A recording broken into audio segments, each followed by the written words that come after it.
With documentary projects, you often get a wide array of subject matter. So you could have something as accessible and pleasant as maybe a nature documentary or a history documentary, or you might have something far more egregious, dark, and unnerving, and perhaps for many audiences disturbing, such as this. Prime example of a documentary that has a more aggressive story to tell, but a good one. I'm not, speaking again critically of the direction of this documentary per se. I haven't seen the trailer yet, or a subject matter. A story like this, I would say, is good grounds for a documentary. I mean, it's certainly for an investigative report, but to give an audience a window to something scary and insidious, quite like the story of Larry Ray and his cult. And frankly, Larry Ray specifically, but the cult behavior too. This is a very disturbing story if you looked into it. I mean, I haven't spent that much time with it. I just, in fact, for the video, referenced a New York Post article that detailed the story in which he's been now found guilty on all counts in a jury trial. There's some serious accusations here in regard to behavior and what this guy did to a lot of women, and the practice itself. I mean, we'll see maybe where the direction is of a documentary. Again, it might be more of like an investigative report to give audiences a window into this story that is really seedy. Those at least who have a stomach to watch it, because again, I could see for many audience members who might, again, documentary tastes will vary, and as the subject matters vary. Some people might prefer the more pleasant, and hopeful sides of life, rather than something perhaps a little more soul-sucking than like the story here. But I'm enticed to learn more enough, because I'm taking a fresh look at this. In fact, as I said, again, that article I just referenced, I just looked at that about a couple minutes ago to get an understanding of who exactly Larry Ray was, and he's the focal point of this documentary.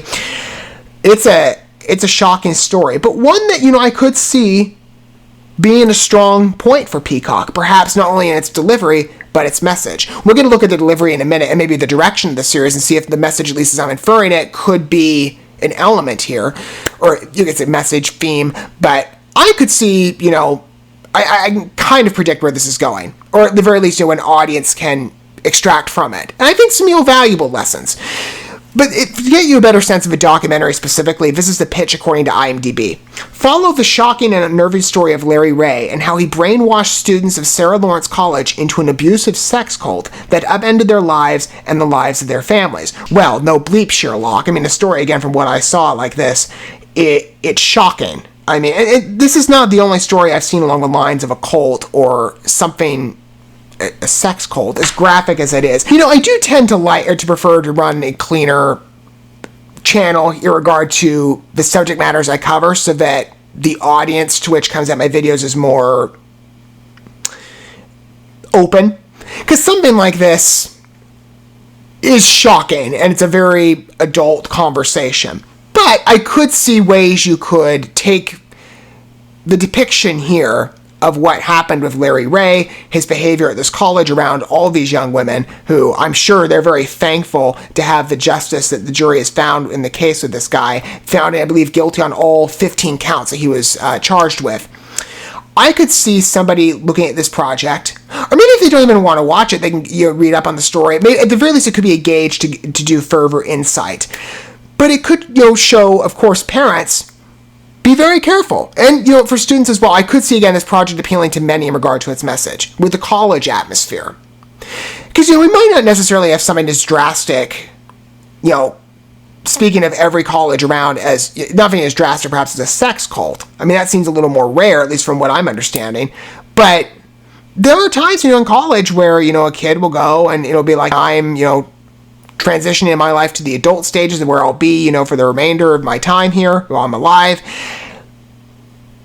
But you might have a student or kid who comes in that environment and might be put in a precarious position. So a project like this, I could imagine for, kids will inspire regard on how to remain safe, in an environment and not put themselves at risk of somebody or creep like Larry Ray.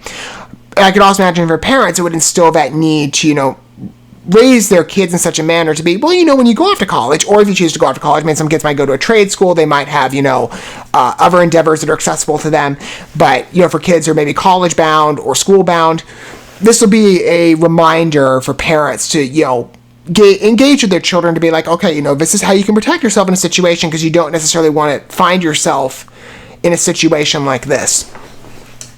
And I'm not trying to, by the way, speak for anybody in regard to looking at this project. I mean, again, the story from what I read just from that article, I can only imagine the horror. I can't actually even begin to imagine some of the horrors that these young women experience. I mean, it is a tragic story if you read into it. And I'm sure, again, the documentary will pose that picture in a visual presentation. It's a bit different than reading it. But even when you read it, it's like, the hell that a lot of these women live through. And what I would say, seemingly based on the account that I read, were groomed into.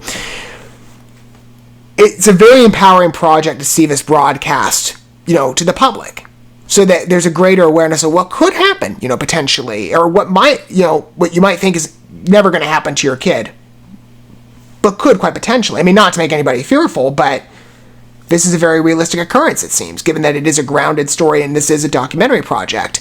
And we'll see again, on the quality, how good this is. This is a Peacock documentary. I don't think I've ever covered a Peacock released documentary on this channel before. Maybe they're just acting as a distributor. It's not necessarily one that they funded the production of directly. Well, it's marketed as a Peacock original, so perhaps. I mean, I could, again, refer to a distribution. Who knows? Let's see. Oh, I'm sure someone does. Let's go ahead and take a look at this project again on a deeper level. Again, I could see this going very well, but I do question, maybe who would be up to watching this story, right? I'd be curious, again, to get a better perspective on it. And to see, as well, to judge the overall quality of the project itself, but, fairly, but to understand the story from a different angle, maybe a deeper one of, interviews and documentation, and, I'm sure probably even footage as well of how this transpired over time, or maybe there'll be a reenactment. I mean, even the portrayal of stories you find in documentaries differs wildly from project to project. But let's see. Let's see what the general accessibility is, because the name alone, Sex, Lies, and the College Cult, and this being centered around a sex cult that took place at college, I could see many people being dissuaded, being like, I don't know if I want to watch that for a documentary subject, but they might want to read further. They might prefer, again, a team presentation where they don't have to necessarily watch it in a visual form, right? We'll see. But let's take a look at the project to get a better understanding of it. Let me go ahead and get it rolling here. And every way you look at it, it's going to be a sensitive watch, I'm sure. Know your threshold. Prepare. I say it as somebody who just read up on the story. Nobody really knows. Larry Ray is a multifaceted human being. A lot of political connections. His perfect dad. Larry Ray now is accused of running a sex cult for over a decade. I'm glad they got him. Using sex as sort of a... Of course, we all wish maybe they got into him earlier, but I'm glad they got him now. Uncomfortable. It was a tactic. His entire world was based on a fraud. Clearly, something wrong is being done to her by this guy. He's creating a whole new reality, which is what most cults end up doing. The trauma that these women are going to have to live with or work through.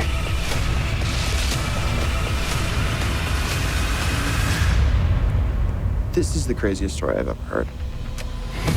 I mean, I've heard some crazy stories, from other documentaries as well, but this, if you read into it, it's a shocking story. And the lengths that people will go, I mean, there are many people around the world, of course, that would never go this far, it seems, is what Larry Ray did. But there are, underlying passions, as we live our lives. Many of us understand, the search for power, prestigiousness, wealth, success, stuff like that. Those are, fundamental for many people. But many people would not engage in a practice like a sex cult. I mean, that's a crazy escalation. Again, it's something you don't I've barely ever heard of that. But to think, that's active in a college campus, or that somebody would go that far, I mean, it's crazy. But if there's anything, I will say on the quality of the project, Peacock seems like they have a very strong documentary on a presentation level in their hands. Again, I haven't seen really anything I can think of from Peacock's wheelhouse in the realm of documentaries. I've seen other networks. I've watched stuff from like Netflix, Disney Plus, Apple TV. I've seen other networks and how they would handle the presentation of a documentary, and oftentimes they're very high quality, or they speak to the intent of the project successfully well. Peacock, it seems the same thing. This definitely plays more, I would say, like a TV documentary, kind of in the energy of it, which is not to be disparaging. I'm just something I noticed. But it's a deep story. And you're watching this. There were points to where the documentary, when I was reading the story, like they brought up the police line. And so when I was reading the story from the New York Post article, let me pull up the quote here just so I get it right. Ray's abuse began when he moved into his daughter's on-campus dorm at the prestigious Westchester County College in 2010 after he was sprung from prison in an unrelated case. Again, pulling a quote here. Almost immediately, Ray began grooming his daughter's friends, wowing them with fantastical tales about his supposed involvement in overseas military operations and his friends in law enforcement and politics, prosecutors said. I didn't know, when I read that, how to interpret it, in regard to, is this just like some sort of wild, fantasy story he told, or is this real? And from what the documentary is saying that he had connections, that's fascinating. So, I don't know the extent to what. I'm sure there's probably maybe an exaggeration, or maybe he was entirely correct in his account, and it was sort of just a manipulation that, I have all these political connections, I'm some sort of prestigious guy, and that's what lured all these vulnerable women in. I didn't read if there were any men that were impacted as well. Primarily, at least the article from what I saw cites women, at least as far as I read. I'm sure these women are very relieved to have the freedom. It's not just, that somebody's put in the situation of abuse. And I will say the New York Post article features this one photo. When they say he's a multifaceted individual in the documentary trailer, I would imagine, I'm sure psychologists are going to have probably there's some out there that are going to have a field day with this guy, I'm sure, in this case. I've had people, in the psychology field that have served as professors for me. I'm somebody who's gone down the I did major in English first. I'm actually dual majoring. I'm working through a psychology degree right now, and so I've come across many classes in which I've had teachers that have obviously demonstrated their earnest passion for the psychology field and studying people and understanding the way the mind works and the way society works. I've had one teacher, I think it was in my general psych class, he was all fascinated with certain cases, even if they were fictitious. Like the guy had a real love for, I've never watched Silence of the Lambs, but he had a love for Hannibal Lecter. It was kind of okay, I'm not sure I want to watch that movie, but okay, more power to you. So some people out there, we might look at them in general society and be like, I never want to be around this guy, or even give him 2 seconds of time, even though maybe we want to learn more about the story. We wouldn't really want to look too much into the life of the individual specifically, because it seems like such a revolting life. Anyway, but there are people out there, I'm sure, in the psychology field who look at a case like Larry Ray and be like, this is going to be fascinating for academic endeavors in the future. We can utilize him for psychology accounts or a case study. I'm not sure you'd want to, but again, more power to you. If you happen to be in that case. But when they mentioned that, my point stated, that expression of him, that deadpan look. The New York Post had an article, or within their article, they had a photo of him. I'm not sure. They give credit here to wherever it was first attributed. I don't know if that's red eye. Maybe they just didn't have the photo, but in the face, it's just. It's disturbing. It's soulless. It's just a put off. You can clearly tell something is at his baseline that you're and maybe, I think everybody could say this, but I speak as a Christian. Sometimes you have a sensitivity with people when you come across them being you can kind of maybe feel like there's something a bit off-putting. Again, that's not to be I'm not trying to make it exclusive to only my faith, because other people I'm sure can be I see things too with people. Some of us can read people pretty easily. I'm sure generally we look at somebody like this, I was just trying to make it comparable. We'd see somebody like this and be stay away. He's got a bit of a creepy side. And from what this documentary seems, just even having him on my computer, I'm it's so unnerving. I'm going to cover his face up so I don't have to look at it anymore. That's a really disturbing photo.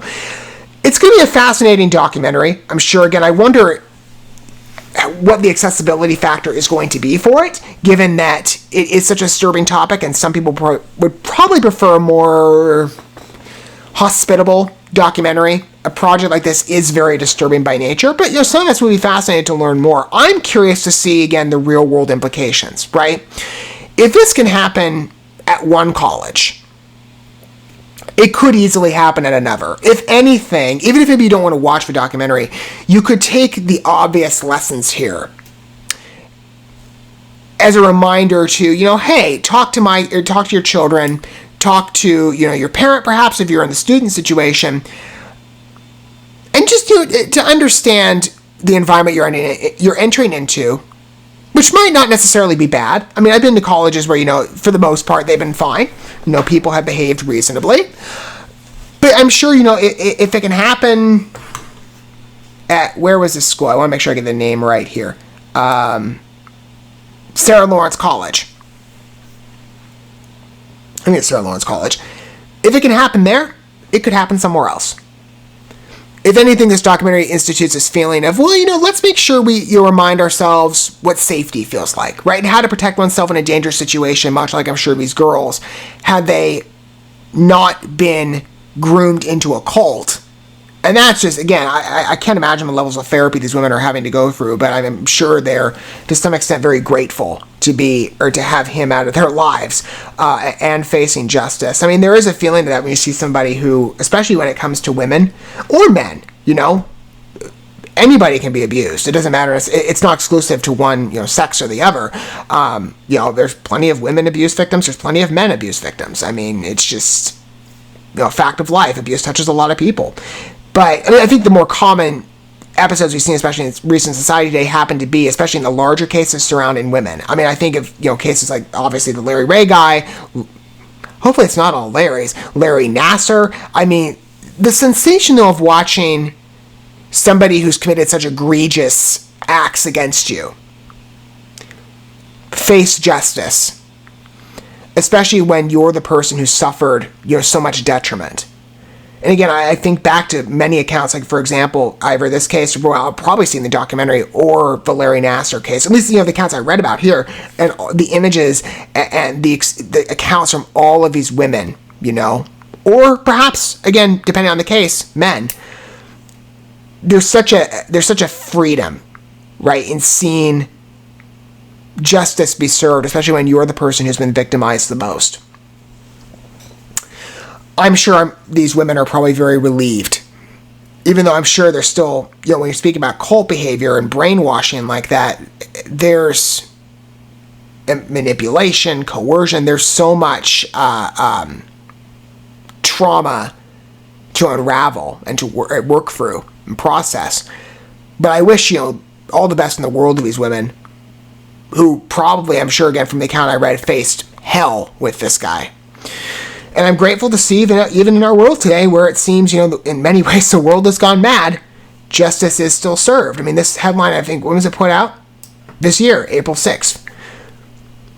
Justice is still available, in the world today. It is, just because the world's gone crazy in many ways does not mean you can't find at least some offenses being dealt with.